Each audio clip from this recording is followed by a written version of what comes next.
आज भी अगर कोई तलाश करने वाला हो तो उन्हें ये बात मिल जाती है कि वो आखिरी पैगंबर कौन है? कौन है? दसो जी कौन है? मुहम्मदुर रसूलुल्लाह सल्लल्लाहु अलैहि वसल्लम आखिरी पैगंबर हैं।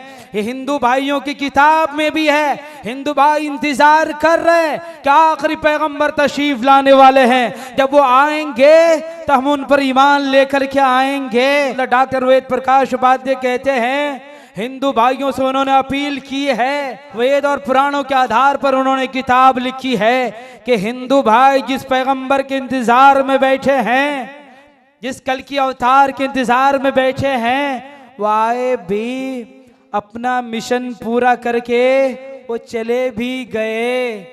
लेकिन हुआ क्या कि उनके मानने वालों ने सच्चाई उन तक बताई नहीं है, उन तक खबर उनको नहीं। क्या हम गए मजार पे फातिहा पढ़ने के लिए, नमाज का वक्त करीब है, अजान हो गई है। एक चचा को मैंने कहा चचा ओए नमाज का टाइम हो गया, नमाज नहीं पढ़नी है? बोलते असी पहुंचे हुए नहीं। साडा रिश्ता रब दे नाल इन्ना पावरफुल है कि साडा दिल नमाज पढ़दा है, सानू नमाज पढ़न दी लोड़ नहीं है। अभी वो पैगंबर दुनिया में तशरीफ भी ना लाए हैं। हर पैगंबर की दास्तान उठा के देखो, आदम से लेकर के हजरत ईसा अलैहिस्सलाम तक सारे पैगंबरों की हिस्ट्री उठा करके देखो। बचपन से लेकर जवानी बुढ़ापे तक उनकी कहानियों का आगाज होता है। फिर जवानी बुढ़ापे में जाके कहानियां क्या बोलते उनकी जिंदगी का क्या बोलते सिलसिला खत्म होता है। लेकिन इस कल की अवतार की जिंदगी का आगाज बचपन से लेना कि नहीं, आलम अरवाह के अंदर आपकी तारीख का आगाज होता है कि जब आप दुनिया के अंदर अभी ना आसमान न जमीन न दुनिया के शजर व हजर न दुनिया की कोई चीज अभी तक पैदा नहीं हुई है। आलम अरवाह के अंदर आपकी रिफत का, आपकी मुक़द्दस का और आपकी शान मुस्तफ़ाई का सारे पैगंबरों से अहद लिया जाता है कि एक कल की अवतार जमाने वाले आने वाला है, एक पैगंबर आने वाला है, एक इश्दूत, एक अल्लाह का पैगंबर मैसेंजर दुनिया में आने वाला है। सारे पैगंबरों को जमा करके सारे लोगों उस वक्त के जितने भी दुनिया के अंदर पैगंबर तशरीफ लाए, अल्लाह ने आलम अरवाह के अंदर बुला करके अल्लाह ताला ने तभी तमाम पैगंबरों से वादा लिया कि ऐ पैगंबरों मेरा पैगंबर दुनिया में तशरीफ लाने वाला है। जब वो दुनिया में तशरीफ ले आए तुम्हारे लिए जरूरी है कि उस पैगंबर पर ईमान लाना है। तो सारे पैगंबरों ने अहद किया वइदअखदल्लाहु मीसाक़न नबिय्यीन लमा आतैतुकुम मिन किताब, ऐ पैगंबरों याद रखो कि मैं तुम्हें किताब और हिकमत और पैगंबरी इस शर्त पर दूंगा कि जब वो पैगंबर कल की अवतार आ जाए, महाभारत के भविष्यवाणी कल की अवतार आ जाए, उस वक्त तुम्हारे लिए जरूरी होगा, सारी इंसानियत के लिए जरूरी होगा, सारे ईसाइयों के लिए, बुद्धिस्टों के लिए, जैनियों के लिए, पंजाबियों के लिए, हिंदुओं के लिए, सारे लोगों के लिए जरूरी होगा उस पैगंबर पर ईमान ले आए। और अपनी अपनी उम्मतों से कह देना, श्री कृष्ण जी हो या राम जी हो या फिर दुनिया के कोई पैगंबर हो, सारे लोगों को यह हुक्म दिया गया है। हमारे बुजुर्गान दीन कहते हैं हो सकता है श्री कृष्ण जी अपने वक्त के पैगंबर हो, राम जी अपने वक्त के पैगंबर हो, क्योंकि कहानियां किधर से किधर हो गई, क्योंकि आसमानी किताबें भी महफूज ना रही जिनके बारे में ये किताब शुरू भविष्यवाणी करती है, जिनकी तस्दीक करती है कि किताबें सारी की सारी बदल दी गई, किताबों के अंदर चेंजिंग हो गई। बाइबल लोगों ने बदल दिया है। बाइबल के अंदर ऐसा घोटाला हुआ कि रब का मकाम गिरा दिया गया और रब की जगह इंसानों को खुदा बना दिया गया। हजरत ईसा अलैहिस्सलाम को लोगों ने खुदा के बेटे के रूप में स्वीकार कर लिया। हजरत ईसा अलैहिस्सलाम को खुदा के बेटे, खुदा के रूप में लोगों ने स्वीकार कर लिया। मरियम को लोगों ने खुदा बना डाला। खुदा तो खुदा था ही, खुदा के साथ और अनेक खुदा शामिल कर दिए। यहूदियों में जाओ, उन्होंने भी अपने पैगंबरों को खुदा बना डाला, और दूसरे धर्मों को किताबों में जाओ, उन्होंने भी पैगंबरों की जिंदगियों को, अपने महापुरुषों को खुदा बना डाला। सिर्फ अल्लाह के नबी करीम सल्लल्लाहु अलैहि वसल्लम के बारे में कुरान ने कहा कि वो पैगंबर को जो हम किताब देंगे ये तमाम किताबों की तस्दीक करने वाला होगा। जिस पैगंबर के पास जो भी किताब होगी वो पैगंबर आके उसकी तस्दीक करेगा। जब वो तस्दीक कर दे तो माना जाए कि किताब है, अगर वो तस्दीक ना करे तो पता चले कि किताब नहीं है। तो मेरे आका मुहम्मदुर रसूलुल्लाह सल्लल्लाहु अलैहि वसल्लम के बारे में तमाम दुनिया की किताबों में भविष्यवाणी की गई। तमाम घोटालों के बावजूद, तमाम चेंजिंग के बावजूद, तमाम तहरीफात के बावजूद आज भी अगर कोई तलाश करने वाला हो तो उन्हें ये बात मिल जाती है कि वो आखिरी पैगंबर कौन है? कौन है? दसो जी कौन है? मुहम्मदुर रसूलुल्लाह सल्लल्लाहु अलैहि वसल्लम आखिरी पैगंबर हैं। ये हिंदू भाइयों की किताब में भी है। आज मुसलमान ही देखो कुरान का पढ़ने वाला, हम हिंदू भाई की बात नहीं करते, हम सिख भाई की बात नहीं करते, हम ईसाइयों की बात नहीं करते, कुरान का मानने वाला, हदीस का मानने वाला, ये तौहीद का मानने वाला, वो इस श्रुता इस किताब पर ईमान रखने वाला। आज मुसलमानों के अकीदे देखिए। हम सीमांचल के इलाकों में जब हमें जाना होता है, वहां देखो साहब, यही दिल्ली के पास में है ना, सीमांचल तो बहुत दूर है। हजरत निजामुद्दीन औलिया रहमतुल्लाह अलैह के मज़ार पर जाएं। बात देवबंदी बरेलवी की नहीं है, हम देवबंदी बरेलवी को नहीं मानते। हम कौन है? कौन है? कोई देवबंदी जन्नत में नहीं जाने वाला, कोई बरेलवी जन्नत में नहीं जाने वाला। सिर्फ वही जन्नत में जाएगा जिसके पास नबी की मोहब्बत का टिकट होगा, जिसके पास नबी की मोहब्बत का पैमाना होगा, जिसके पास नबी सल्लल्लाहु अलैहि वसल्लम की शरीयत का पैमाना होगा। चाहे वो देवबंदी हो, बरेलवी हो, अहले हदीस हो, कोई भी हो, निजात के लिए सिर्फ एक ही शक्ल है और वो है ला इलाहा इल्लल्लाह मुहम्मदुर रसूलुल्लाह। उसमें कहीं नहीं लिखा है कि देवबंदी मुसलमान, बरेलवी मुसलमान, तुम देवबंदी बनोगे जन्नत में जाओगे, बरेलवी बनोगे जन्नत में जाओगे। हमारा एक ही ईमान है, हमारा एक ही कलिमा है, हमारी एक ही शरीयत है, हमारा एक ही मजहब है। और वो क्या है? क्या है भाई? हजरत अबू बकर कौन थे? देवबंदी की बरेलवी मुसलमान। हजरत उमर कौन थे? देवबंदी की बरेलवी मुसलमान। हजरत उस्मान कौन थे? देवबंदी की बरेलवी। हजरत अली कौन थे? देवबंदी की बरेलवी मुसलमान थे भाई। अपन भी मुसलमान कहलाएंगे तो फिर निजात होगी, वरना निजात होने वाली नहीं है। हम गए कुछ दिन पहले यहाँ पे हजरत के मज़ार पे फातिहा पढ़ने के लिए, वहां जा रहे एक बाबा जी बैठे ढुल्लुक लेके। क्या लेके? हजरत अबू बकर ढोल बजाते थे, ढुल्लुक बजाते थे। हैं? हजरत अली रज़ी अल्लाह ने कितनी मरतबा ढोल बजाया? कोई हाथ उठा के बता सकता है? हजरत हुसैन ने ढोल बजाया हो मैदान करबला में? बजाया हो? आज मुसलमान मुहर्रम के दिन आ जाए, होए होए थालियां प्लेट लेकर के ढोल बजाने शुरू कर देते हैं। बिहार के इलाकों में तो बच्चे थालियां लेकर के निकल जाते हैं। तो मुहर्रम के महीने आ गए और इसको क्या बोलते हैं? इश्क हुसैन। ढोल बजाना इश्क हुसैन है। हम गए मज़ार पे फातिहा पढ़ने के लिए, नमाज का वक्त करीब है, अजान हो गई है। एक चचा को मैंने कहा, चचा ओए नमाज का टाइम हो गया, नमाज नहीं पढ़नी है? बोलते असी पहुंचे हुए नहीं। साडा रिश्ता रब दे नाल इन्ना पावरफुल है कि साडा दिल नमाज पढ़दा है, सानू नमाज पढ़न दी लोड़ नहीं है। ओ पागल, तेरा दिमाग खराब हो गया। तू कहाँ पहुंचा है? लेटरिन में, बाथरूम में, हैं? कादियानी दफ्तर में तू पहुंचा हुआ है? कहाँ पहुंचा हुआ है? तू हजरत हुसैन से ज्यादा पहुंचा हुआ है, हजरत हसन से ज्यादा पहुंचा हुआ है, हजरत अली से ज्यादा पहुंचा हुआ है, सहाबा किराम से ज्यादा पहुंचा हुआ है। अरे मैदान करबला में हजरत हुसैन की नमाज न छोटी, तीरों की बारिश में नमाज इश्क अदा कर गए। तू कौन सा मुंह में पान घुसा रखा है, 2-3 पान चबा रहे हैं, लौंग दबा करके हैं, अदरक डाल के, तंबाकू पान बनारस वाला, और पंचब्बो दादी की तरह पान चबा रहे। नमाज नहीं पढ़ी उसने। और मुसलमानों, हमें हो क्या गया है? हमें हो क्या गया है? हिंदू भाई को हम कैसे समझा सकते हैं? बोलते ना, मुजफ्फरनगर में एक प्रोग्राम हुआ था, एक हिंदू भाई कह रहे थे जितने कंकर इतने शंकर हमारे भगवान हैं, इतने पीर इतने वली तुम्हारे भी तो भगवान हैं। हम बजरंग बली के नारे लगाते, तुम या अली के नारे लगाते हो, या अली मदद। हजरत अली किससे मदद मांगते थे भाई? अल्लाह से नमाज नहीं पढ़ते हम, हैं पढ़ते नमाज। हर नमाज में अल्लाह का पैगंबर भी खड़ा होता है, अल्लाह के वली भी खड़े होते हैं, अबदाल भी खड़े होते हैं, बड़े बड़े मुफस्सिर, मुजद्दिद, अतकिया, असफिया सारे के सारे नमाज में खड़े होते हैं। सब क्या कहते हैं?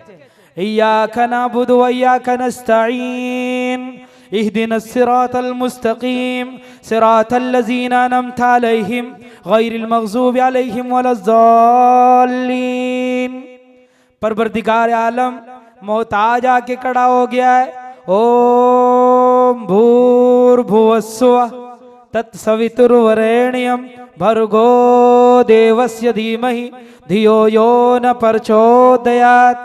यही दुआ गायत्री मंत्र में भी है, लेकिन समझाने वाले समझाते नहीं है।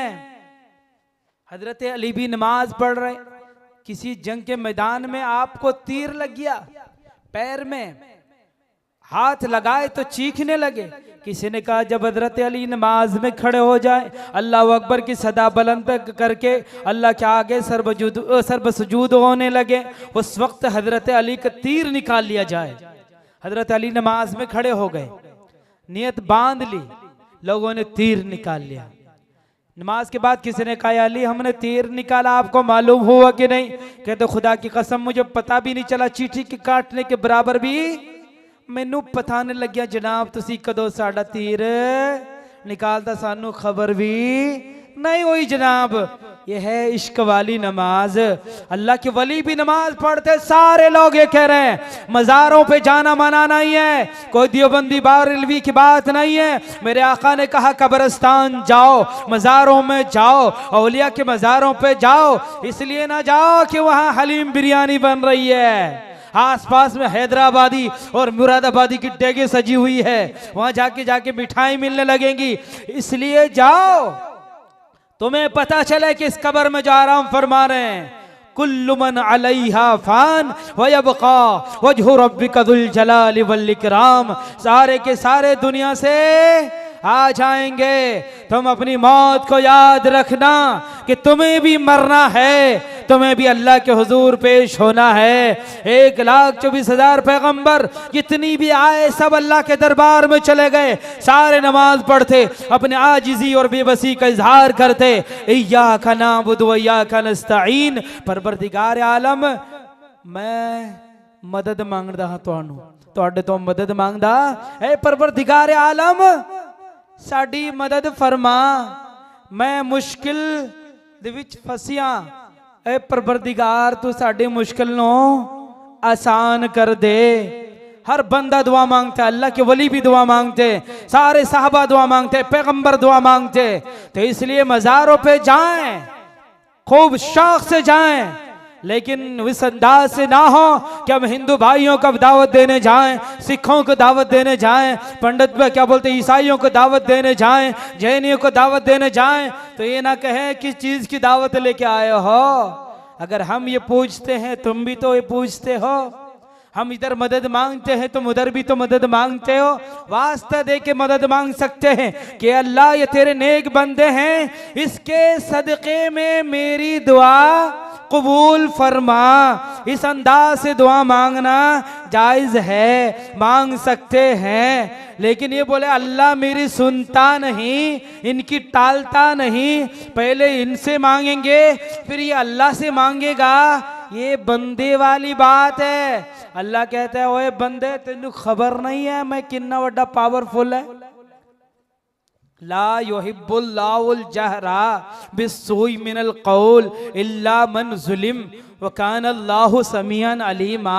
अगर कोई मजलूम हो, वो हिंदू भी क्यों ना हो, वो ईसाई भी क्यों ना हो, वो सिख भी क्यों ना हो, अगर वो अल्लाह के सामने अगर वो नाजायज सताया गया है, अगर वह हाथ उठा के दुआ मांग ले, कुरान कहता है मैं उसकी दुआ भी सुनता हूं। तुम कहते हो खुदा नहीं सुनता, किसी के बगैर नहीं सुनता। ये अल्लाह पर इल्ज़ाम है, ये कुरान पर इल्ज़ाम है, ये नबी सल्लल्लाहु अलैहि वसल्लम पर इल्ज़ाम है, ये सहाबा के तक़द्दुस पर इल्ज़ाम है, ये इस्लाम पर इल्ज़ाम है। इसलिए भाइयों, ये देवबंदी और बरेलवी दी गल नहीं है, ये इस्लाम दी गल है। कुरान पढ़ो, कोई मौलवी तुम्हें गुमराह नहीं कर सकता है। मौलवी शाह आलम की बात नहीं है, किसी और मौलवी की बात नहीं है, ये कुरान की बात है। कुरान पढ़ो को मेरे आका कहते हैं, जेड़ा बंदा कुरान पढ़ोगा वह कदी गुमराह, कोई गुमराह नहीं हो सकता। कोई नकली पीर, कोई नकली मौलवी, चाहे कोई भी हो, एक मर्तबा कुरान पढ़ ले, सीरत पढ़ ले, नबी की सीरत एक मर्तबा पढ़ ले। 90% मुसलमान कॉलेजों में पढ़ने वाले, यूनिवर्सिटियों के अंदर पढ़ने वाले, स्कूलों के अंदर पढ़ने वाले 80-85 साल की उम्र हो जाती है। दिल्ली वालों, दरभंगा वालों, हमारी माँ और बहनें 5-5 बच्चों की माएँ बन जाती है, लेकिन पूरी जिंदगी में एक मर्तबा मोहम्मद रसूलुल्लाह की सीरत उनकी जिंदगी से नहीं गुजरती है। आज अमेरिका जाओ, अमेरिका जाएं, इस कुरान को पढ़ के अमेरिका वाले परेशान हैं कि लोग ईमान में दाखिल हो रहे हैं, लेकिन इस मुसलमान का बच्चा अमृतसर के अंदर एक साल के अंदर सिर्फ 150 बच्चियां भाग गई हैं। किसके साथ? कैप्सूल बेचने वालों के साथ, शराब पीने वालों के साथ, बेईमानों के साथ। ईमान वाले नहीं, वह गैर ईमान वाले हैं, उनके साथ भागी हुई हैं। वो बच्चियों के बाप और भाइयों, अपनी बेटियों को बड़े बड़े मोबाइल ना दो, अपने बच्चों के बड़े खुराफात तबाही वाले मोबाइल ना दो, वरना न जाने ये कौन कौन से गुनाहों में मुब्तला होंगी या आपके नौजवान होंगे, आप अंदाजा नहीं कर सकते हैं। इसलिए इन बलाओं से बचाओ, कुरान पढ़ो। और मैं एक राय मशवरा दे के आप लोगों को मैं जाता हूं, अपने घरों के अंदर लाइब्रेरी का निज़ाम बनाओ। अगर आप यहाँ दरभंगा के कॉलोनी के लोगों, नबी की सीरत आप लोग खरीद करके लाएं। पंजाब में जाओ, कादियानियों ने हर जुबान के अंदर कुरान को तर्जमा किया है, नबी की सीरत का तर्जमा किया है और वो घरों में बांटते हैं। लेकिन हमारे लोग हर हफ्ते में माशाल्लाह हैदराबादी बिरयानी, मुरादाबादी बिरयानी, हमने देखा है होटलों के अंदर लाइन लगी हुई है। लखनऊ में, हम नदवा में जब हम पढ़ रहे थे, दारुल के अंदर भी जब हमने तालीम हासिल किया है, मुसलमान लड़कों के लड़के लड़कियां, नौजवान बुजुर्ग, क्या वो टुंडे कबाब खाने के लिए जनाब लाइनें लगी हुई है। नंबर नहीं आ रहा है, फोन करके 10 बजे नंबर लेके रहते हैं कि मैं भी तेरी दुकान में कोरमा खाने के आने वाला हूँ, टुंडा कबाब खाने के लिए आने वाला हूँ।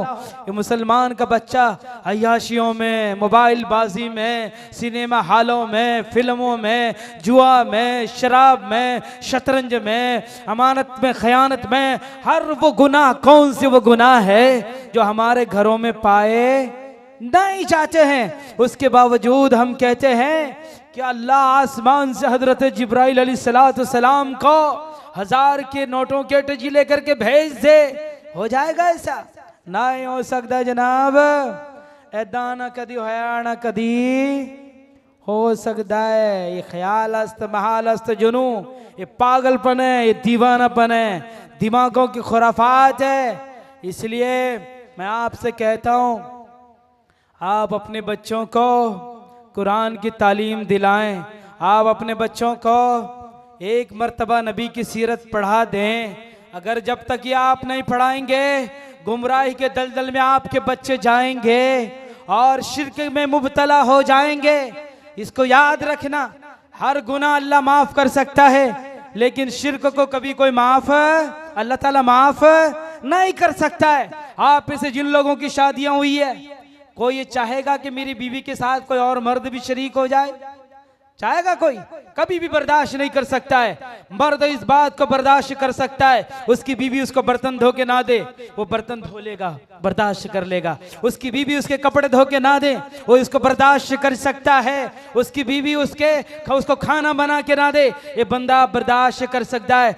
लेकिन वो कहे जनाब आली, उसकी नजर आपके अलावा किसी और पर भी चले जाए, हालांकि आपने उसको पैदा नहीं किया है, वो आपकी बंदी नहीं है। इतनी सी नजर अगर आपके अलावा किसी और मर्द की तरफ चले जाए, आप कहेंगे जनाब निकल लो यहां से, इस घर में तुम्हारे लिए कोई गुंजाइश नहीं है ना।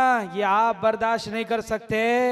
वो परमेश्वर कहता हुए काके अल्लाहु ला इलाहा इल्ला हुवल हय्युल क़य्यूम ला ताख़ुज़ुहु सिनतुन वला नौम। आसमान तेरे बाप ने बनाया, जमीन तेरे बाप ने बनाया है। ये आसमानों में हवा चलाने वाला कौन है? धरती से गल्ले उगाने वाला कौन है? ये शामियाना देखो जरा, इसको हम शामियाने लगाते, कितने पिलर लगाते कि नहीं है? एक कपड़े के टुकड़े को खड़ा करने के लिए आपने कितने पिलर लगा देते हैं ना। आसमान को देखो, फर्जिल बसर हल तरा मिन फुतूर सुम्मर्जिल बसर कर्रतैन यनक़लिब इलैकल बसर खासिउम व हसीर। ये कुरान कहता है, ये शरूता किताब कहती है, ऐ लोगो, ऐ शिर्क के दलदल में फंसने वालों, ऐ मौलवियों, मुजाविरों, पंडितों को रब बनाने वालों और नकली खुदा बनाने वालों, या आसमान और जमीन मैं बनाने वाला तुम नहीं, तो इसलिए मेरी इबादत में कोई दूजा बंदा शरीक नहीं हो सकता। एक को साहिब, एक को हद, एक को सिविये, दूजा रद, दूजे नु काय सिविये जो जन्मे तो मर जाए, एक को सिमरन नानका जो जल थल विच रिहा सिमाए। नानक जी कहंदे ने एक रब दी पूजा होनी चाहिए, दूजे दी पूजा नहीं होनी चाहिए।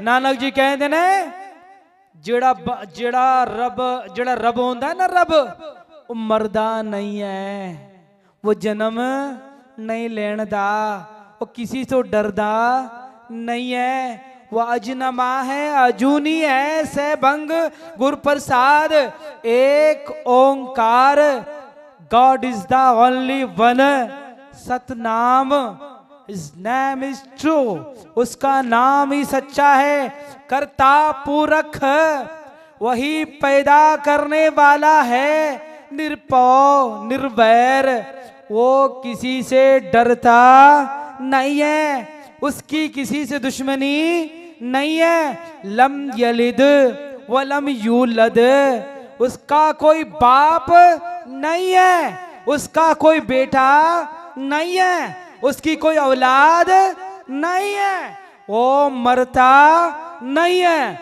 अब दुनिया में नजर करो, हजरत आदम अलैहिस्सलाम से लेके मोहम्मद रसूलुल्लाह तक जितने भी अंबिया कराम तशरीफ लाए, जितने भी औलिया कराम तशरीफ लाए, जितने भी अबदाल तशरीफ लाए, जितने भी अल्लाह के वली तशरीफ लाए, सारे के सारे पैदा हुए कि नहीं हुए? पता चला बंदा है, रब नहीं है। सारों की जन्म तारीख है और मरण तारीख है। आप कृष्ण जी की जिंदगी उठा के देखें, राम जी की जिंदगी उठा के देखें, जितने भी ऋषि मुनि दुनिया में गुजरे हैं सारों की जिंदगी उठा करके देखें।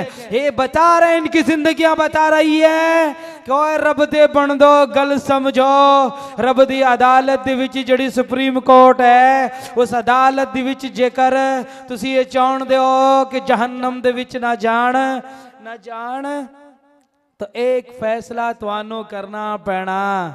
वो फैसला किया है कि शिरक नहीं करना है। और पैगंबर जो आएगा महाभारत की किताब क्या कहती है? वो खुदा के पैगाम को खोल खोल के बयान करेगा, वहदानियत को खोल खोल के बयान करेगा, ताइफ के मैदान में जाकर बयान करेगा, ग़ज़वा अहद में बयान करेगा, बदर के मैदान में बयान करेगा। कभी भी तौहीद के मामले में कोई समझौता नहीं होने वाला है। अल्लाह के नबी की कोई लड़ाई थी? कोई मक्के वालों से लड़ाई थी? भाई क्यों आपको मक्के से निकाल दिया गया? क्यों आपके ऊपर हमले किए गए? इसलिए कि आप कहा करते थे लोगों, तुम्हारा परमेश्वर और परवरदिगार, तुम्हें बनाने वाला पालनहार, तुम्हारा जो दाता है एक है, दूसरा कोई नहीं है। यही सारी लड़ाइयों की जड़ है। अगर ये मसला बंदा समझ जाए सारा मसला आसान है। अगर ये मसला हल ना हुआ, दरभंगा वालों, दरभंगा के चुंगी वालों, दिल्ली वालों, सारी दुनिया वालों, एक मसला जन्नत में जाने के लिए सिर्फ एक ही रास्ता है कि एक परमेश्वर की पूजा किया जाए। ये सूरज की तापिश मेरा ही नूर है, जहां जिसके जलवों से मामूर है। रहे चांद दरख्शा मेरे नूर से, तो आतिश फशा मेरे नूर से। कृष्ण जी कहते हैं कि सूरज, ये चांद, जो हजरात पीछे खड़े हैं भाई आगे आ जाएं, अब हम दुआ करने वाले हैं इंशाअल्लाह। हाँ, मजमा छट गया, आप लोग दुआओं के इंतजार में बैठे हैं, इसलिए मुझे भी, मैं ज़रा थोड़ा सा बीच में कोई बात आ जाती है तो इसलिए मैं आपको चटनी खिला रहा हूँ। ये मिक्स बिरयानी पुलाव, इसमें सारी चीज़ें मिक्स है, ठीक है ना। तो इसलिए तो सबसे बड़ी चीज़ हम लोगों के अंदर जो होनी चाहिए एक रब के मामले में, ताकि हम हिंदू भाइयों को, सिख भाइयों को, ईसाइयों को, बुद्धिस्टों को, जैनियों को समझा सकें कि अल्लाह कौन है। ये जब होगा, ये जब होगा कि जब हमारा तौहीद मुकम्मल होगा, तौहीद का अकीदा हमारा मुकम्मल होगा। इसलिए मैंने वो सिखों की जो किताब बानी मैंने पढ़ी थी शुरू में, उसी के अंदर, अब 1-2 मिनट के अंदर बात खत्म करने, देखो जब बात पर्ची आ जाती है ना, फिर उसके बाद जहन के अंदर मजमून खत्म हो जाता है, उसके बाद फिर बोला नहीं जाता। तो सबसे पहली चीज कि हमारा मामला रब के साथ जुड़ जाए, ठीक है। और उसके बाद मैंने एक बात जो बयान की है, कुरान हदीस पर हमारी गहरी नज़र होनी चाहिए। कुरान को मजबूती से हम थामे रखें। सारे साथियों को जगा दे, हम दुआ कर लेंगे। और कुरान जितना हम मजबूती के साथ थामे रखेंगे, इंशाअल्लाह कुरान की तालीमात हमारे घरों में होंगी तो हमारे बच्चे मुर्तद नहीं होंगे। इसलिए अल्लाह के नबी ने फरमाया, कुरान को मजबूती से थामो और उसकी तालीम काम करो। और इसका एक ही ज़रिया है कि हम इन मदरसों के अंदर अपने बच्चों को पढ़ाएं, इनको आला तालीम दें और कुरान की तफसीर और आलिम बनाएं। उसके बाद हम अपने बच्चों को डॉक्टर, इंजीनियर, जिसको जो बनाना हो बनाओ, सब कुछ बनाओ, लेकिन सबसे पहले कुरान का आलिम बनाओ। अगर कुरान न समझा, नबी की ज़िंदगी न समझी, ये डॉक्टर तो बनेगा लेकिन डाकू भी बनेगा, इंजीनियर तो बनेगा, डाकू तो। देखो कोरोना के ज़माने में लोगों ने किडनियां बेच के नहीं खाया, लोगों ने फेफड़े बेच के नहीं खाए, डॉक्टर लोग डाकू बन गए थे। जरा सी मामूली बात हो जाए उसको भी मार दिया, भाई इसको कोरोना हो गया, ये फला हो गया। बड़े बड़े डॉक्टर बन रहे हैं, इंजीनियर बन रहे हैं, ये सरिया निकाल के ना पुल के सरिया खा जाते हैं, क्योंकि दिल के डाकू बने। इंजीनियर जरूर बने लेकिन ईमान के अंदर इंजीनियरिंग नहीं है, ईमान वाली। तो इसलिए अगर कुरान नहीं पढ़ा होगा, ये डॉक्टर बन गया होगा, इंजीनियर बन गया होगा, आपने अपने बच्चे के वकील बना दिया होगा, बहुत बेहतरीन मास्टर बना दिया होगा। अगर कुरान इसकी ज़िंदगी से नहीं ये किताब ना गुजरी होगी और नबी की सीरत ना गुजरी होगी, ये मुसलमान होते हुए भी डाकू रहेगा, ये मुसलमान होते हुए भी बेईमान रहेगा। इसलिए कुरान कहता है, अगर तुम बेहतरीन सोसाइटी चाहते हो, बेहतरीन मुआशरा चाहते हो, तुम्हारे मुआशरे के अंदर तुम्हें सबसे पहली चीज़ अल्लाह से लगाव होना चाहिए।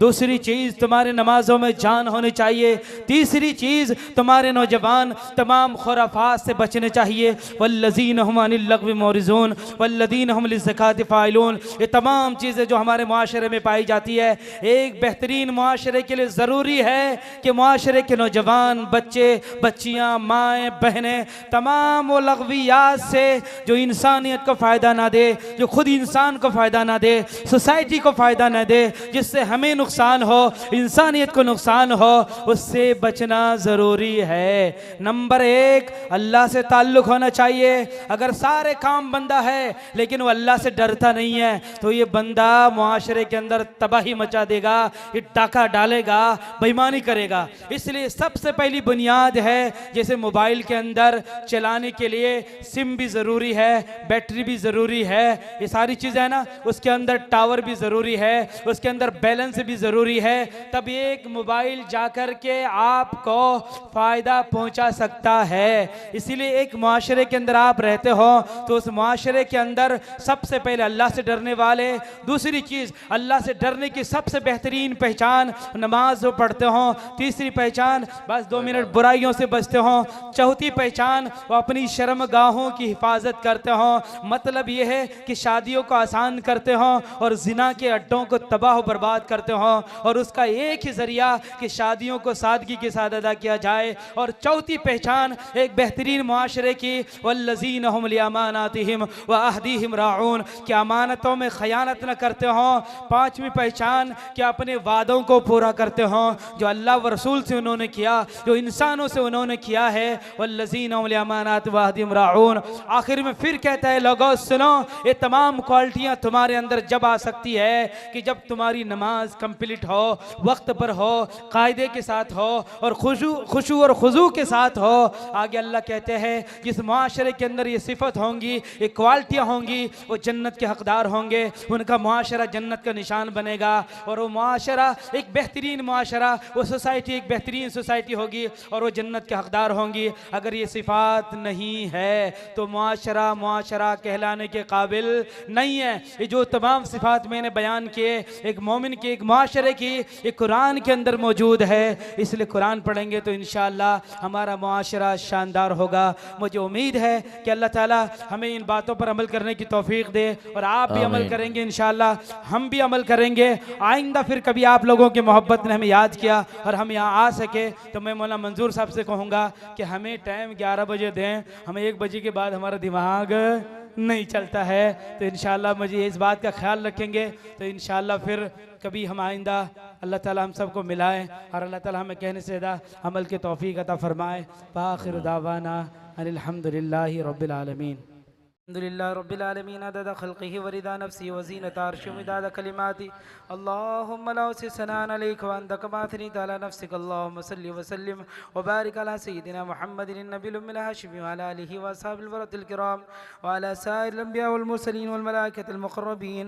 रब्बना इग़फिर लना व लिइख़वानिना अल्लज़ीना सबक़ूना बिल ईमान व ला तजअल फ़ी क़ुलूबिना ग़िल्लन लिल्लज़ीना आमनु रब्बना इन्नका रऊफ़ुर रहीम। या अल्लाह हमारे गुनाहों को माफ़ फरमा, या अल्लाह हमारी ख़ताओं को माफ़ फरमा, या अल्लाह इस मदरसे को दीन दुगनी रात चुगनी तरक्की अता फरमा। ऐ परवरदिगार आलम बड़े गुनाह किए, खता किए, अल्लाह कोई गुनाह नहीं जो हमने छोड़ा नहीं है। परवरदिगार आलम आज के इस अल्लाह पाक महफिल के अंदर, अल्लाह आज की इस मुबारक रात के अंदर अल्लाह हम तौबा करते हैं। अल्लाह हमारे सारे गुनाहों को माफ़ फरमा। अल्लाह हमें उन्हें एक बंदा बना लीजिए। अल्लाह हमें अपने इस्लाम का सिपाही बना लीजिए। परवरदिगार आलम अल्लाह तेरा कोई नुकसान नहीं होने वाला है। अल्लाह हम आखिरत के अज़ाब को बर्दाश्त नहीं कर सकते। है परवरदिगार आलम हम सबको पक्का सच्चा मुसलमान बना दीजिए। अल्लाह हमारे मुल्क के अंदर अमन शांति का माहौल पैदा फरमा दीजिए। अल्लाह हमारे मुल्क के अंदर भाईचारगी का माहौल पैदा फरमा दीजिए। है परवरदिगार आलम जो लोग दो इरादे लेके आए हैं सबकी दिली जायज़ तमन्नाओं को पूरी फरमा दीजिए। अल्लाह जो बीमार है उन्हें शिफा अता फरमा दीजिए, जो जेलों में बंदे उन्हें इज्जत की रिहाई नसीब फरमा दीजिए। है परवरदिगार आलम तेरे नबी ने जितने खैर के लिए इनकी दुआएं मांगी है अल्लाह उनमें हमारा हिस्सा नसीब फरमा दीजिए। अल्लाह जो बगैर शादी के हमारी बहनें बैठी है अल्लाह उन्हें शादी, अल्लाह उनकी शादी के अल्लाह बेहतरीन इंतज़ाम फरमा दीजिए।